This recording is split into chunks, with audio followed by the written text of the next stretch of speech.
Hey guys, what's going on? Just a really quick video today for my Fuji subscribers who also shoot stills. Today I'm going to be reviewing, taking a little look at the Godox TT350F flash unit, and I'm going to be showing you guys some sample images that I shot over the weekend with the Fuji X-T2 at a wedding. I knew that Fuji already had their own branded flash system on the market. However, when I saw the size of the Godox TT350 specifically, it really aligned with my goal in switching from Canon to Fuji, which is overall reduction in size and weight of my kit. So there are a couple of downsides with going with a smaller size flash, and I'll get into those in a second. I just want to start by taking you guys through the actual unit itself. Alright, so the flash comes in this handy little protective pouch, and this is the actual size of the unit itself. So you can see it's quite small. It comes with a small plastic diffuser on top, which is easily removable, as well as having a bounce card and diffuser built in. So that's really handy. And then inside the pouch it has another little pocket here on the inside, which I guess you could probably store batteries into, but that is actually holding this stand.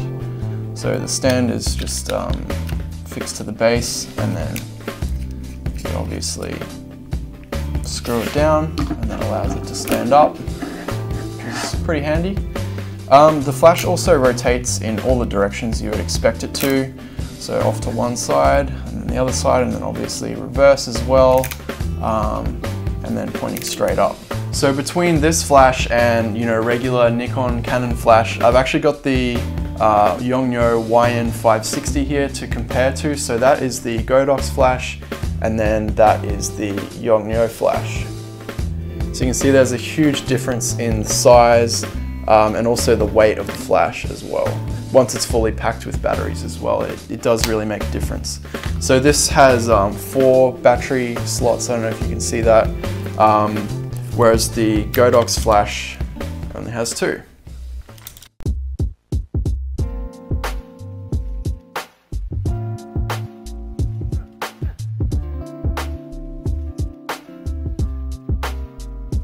One of the best things about the Godox flash is the price.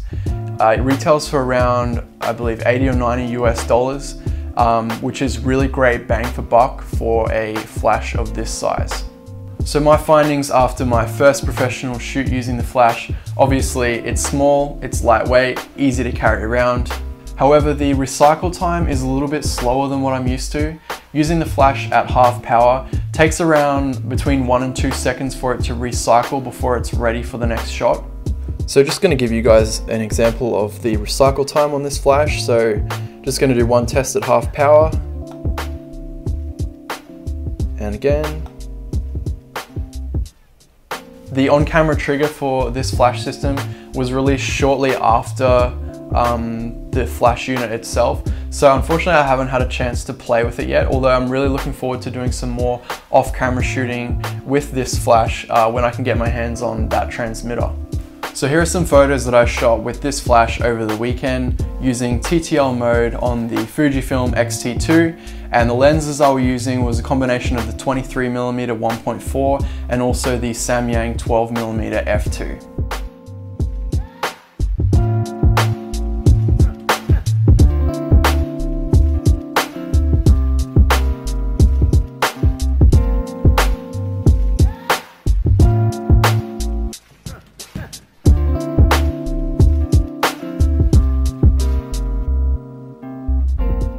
Alright, so taking you guys through the options on the back of the flash itself.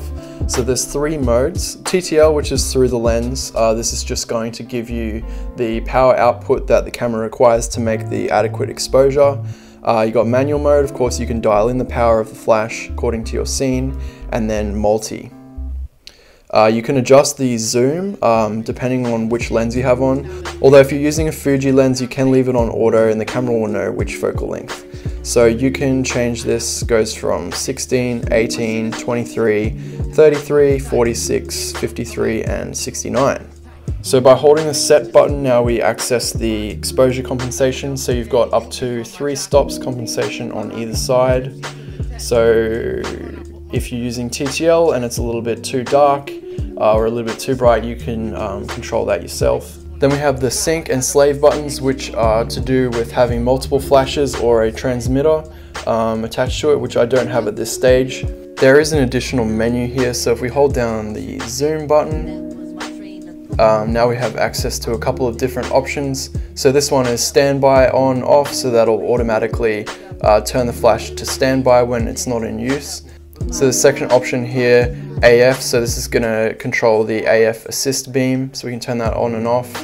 And then we have BL, so that's just the backlighting on the panel here, so we can switch that off, have it permanently on, or have it time out after 10 seconds of inactivity. So that's it, that's pretty much all of the functionality from the back panel of the flash itself.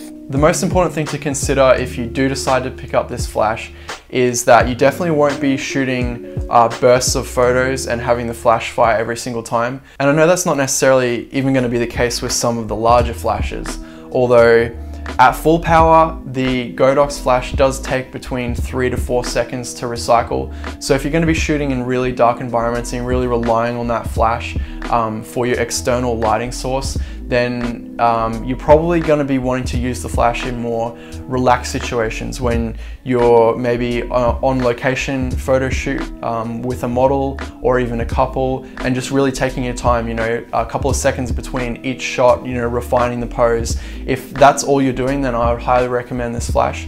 Although if you're going to be shooting like say a wedding, like the dance floor action like I did with this flash, I definitely ran into a few problems where I wanted to take a couple of photos if something was happening in a really short space of time, and the flash just was not keeping up.